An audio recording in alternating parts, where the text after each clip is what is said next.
we're going to be talking about Death Stranding, the newest game from video game genius Hideo Kojima. Hideo.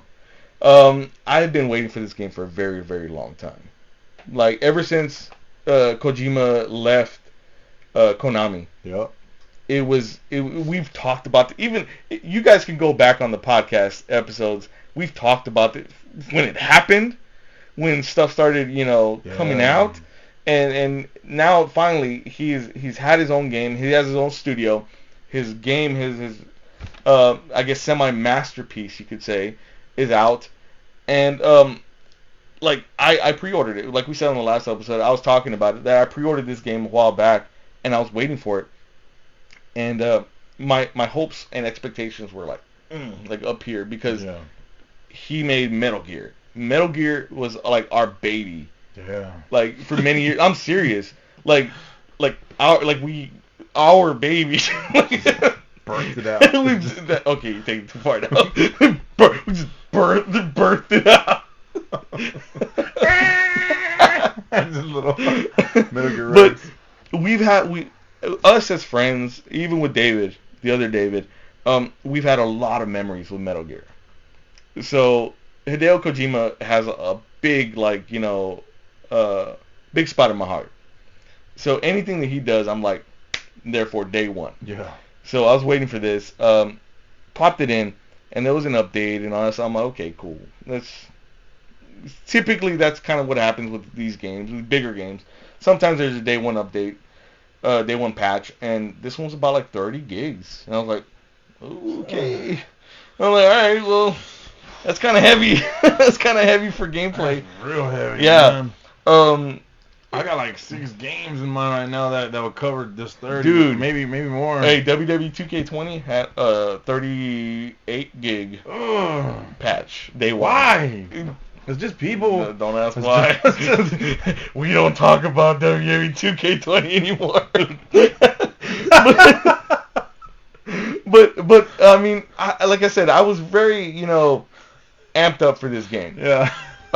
So when I told everybody, leave me alone. Like, y'all need to understand. Y'all need to just go.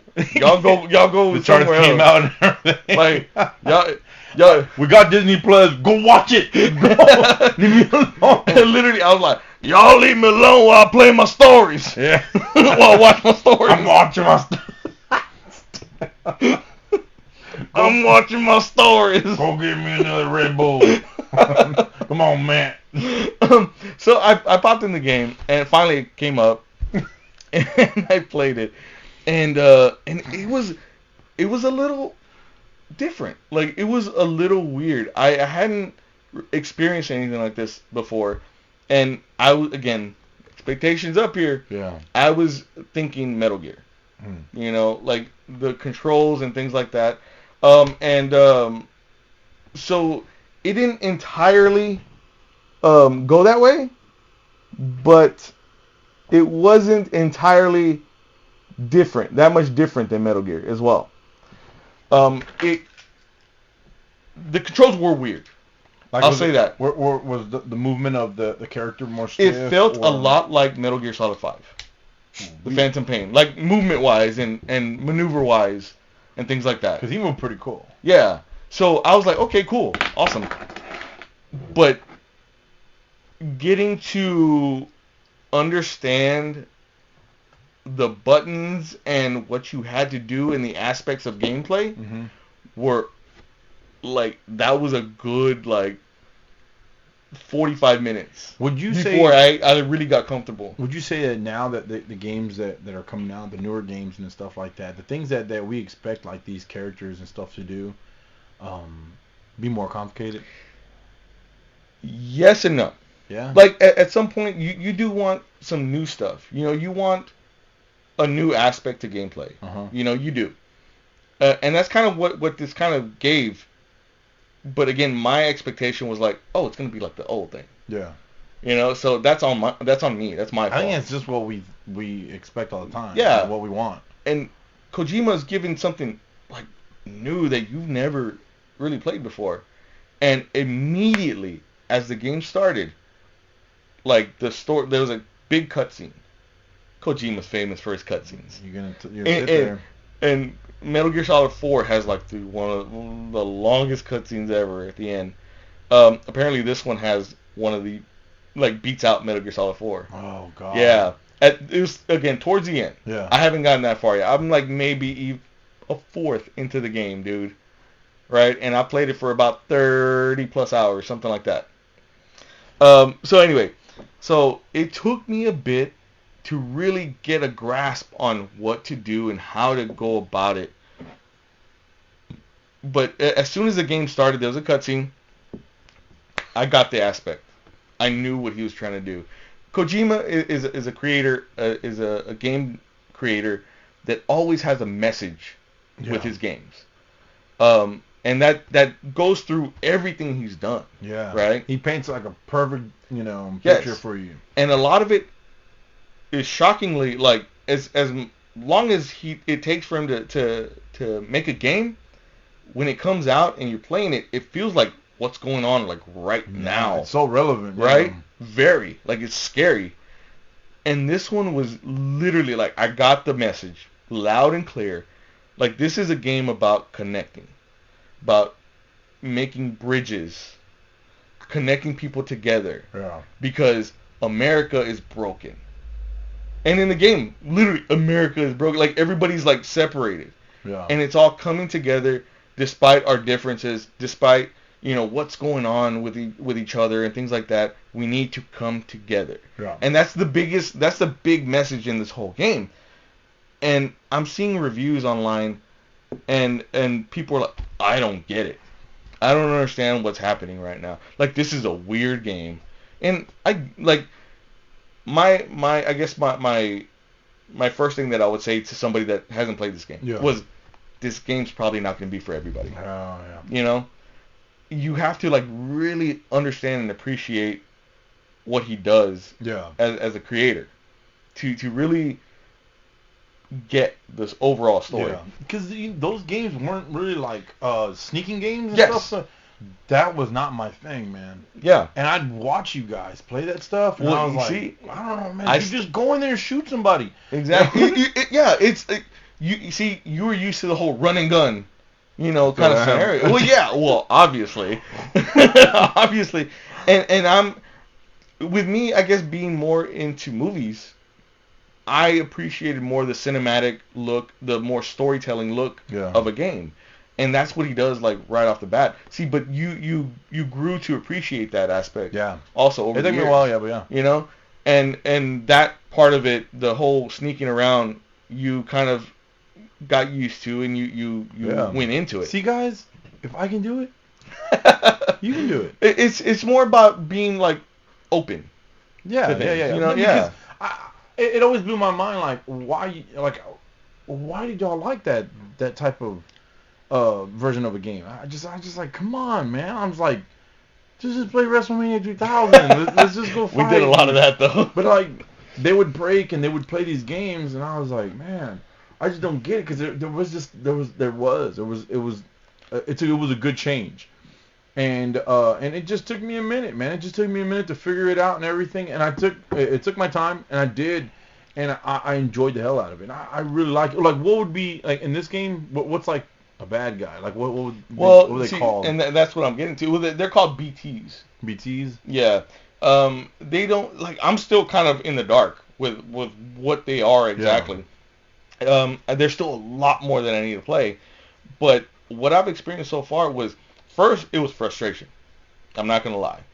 I was frustrated, and I was just like, come on, man. Like, literally, all it felt like was me, like, taking packages from one place to another. Like, that's kind of what you are. You're a courier. So, almost like it became repetitive, like you were doing the same thing? For the first, like, 4 or 5 hours, dude. Like, it was very repetitive, and I would have to go from one area of the map to the other. Uh-huh. How big is the map? It's big. It's the United States. Oh. Now, it's not, like, that big to where, like, you can't get from here to there fairly quickly. Is this all on foot, or is this... All on foot. You do have motorcycles and things like that, but you have to... This is like a post-apocalyptic kind of world, so you have to charge them at certain stations and things like that. So not everything is available to you right off the bat. It was a big ass map. So it's a big map. Yeah. And the landscape is beautiful. The way it looks, it almost looks like Breath of the Wild. The way it is, it's so big, it's so expansive, mountains everywhere, and you have to carry this pack of stuff.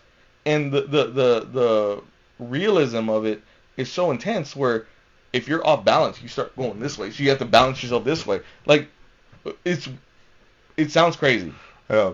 But once you get used to it, it becomes so cool to play. Yeah, badass. And you have to like build, or like make like ladders from one area to another, and like, ropes from one area to another, so that way, you can climb up.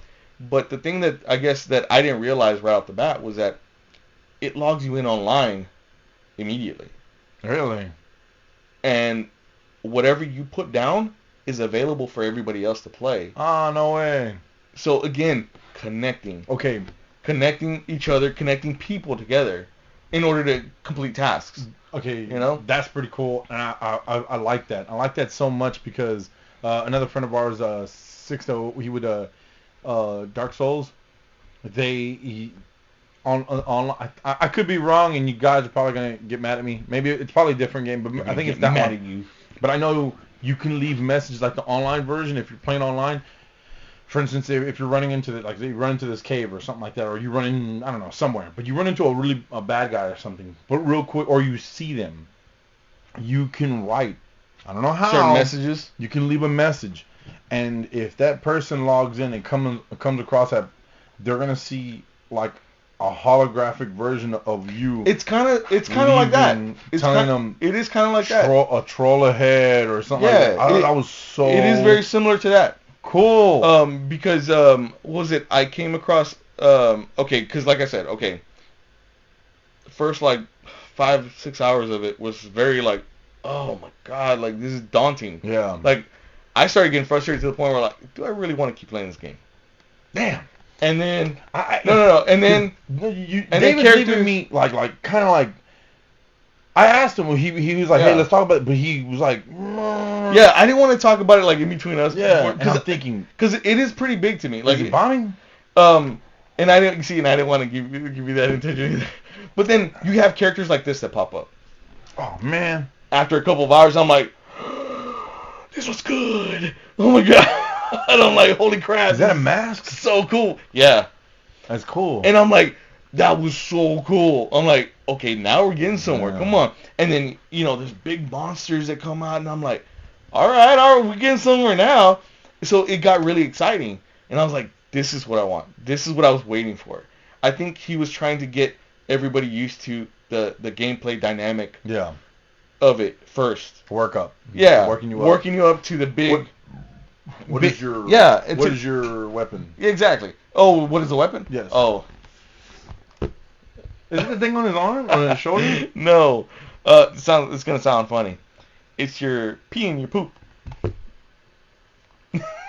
Really? Every time you go to a base, you have a private room, right? Like to rest and sleep, right? And that's another thing that it's very like stamina based, like Zelda. Mm-hmm. So you run out of stamina, you have to like take a rest. Yeah. So you get to your room or whatever, you can go to sleep and come back, your stamina's refilled, and then there's a bathroom. So you go and pee. We'll make a sword. You go and pee, and then there's like a little cover that goes over you, and it takes your pee and it produces a grenade in a vial. These things, when you throw your grenade at it, it makes them freak out and basically starts killing them little by little. Same with your poop. Your bacteria. Yeah, basically your bacteria. Bacteria bomb. But this guy, he's a certain person, I guess you could say. I don't want to spoil anything. So his, digestive system, I guess. Yeah, it damages these things a lot more. Dang. Right? But, okay, here's the one thing that I don't like about this game. The one thing I don't like about this game is that there's a lot of product placement.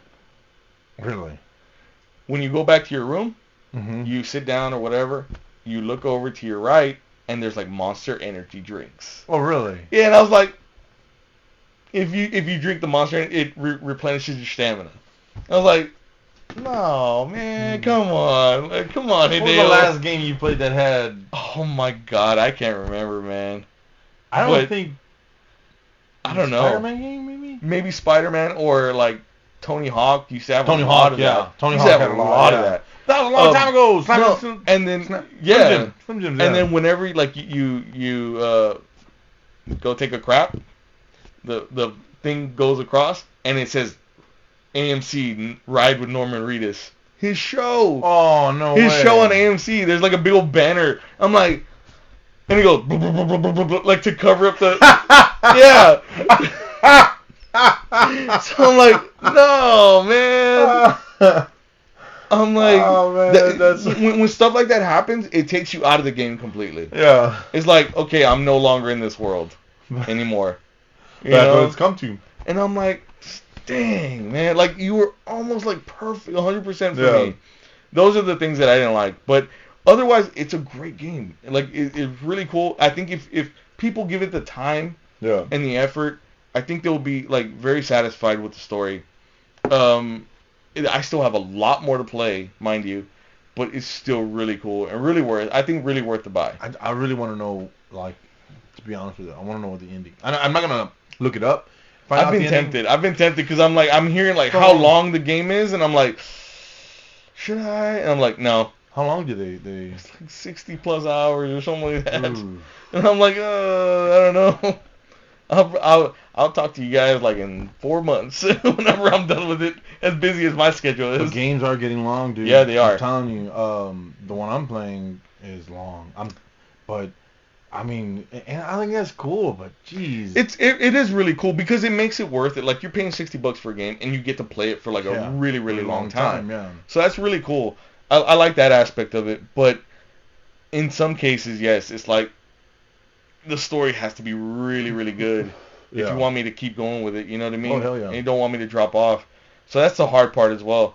But, yeah, Death Stranding, as of right now, I've only played, like I said, maybe about, I would say about 30 hours in total.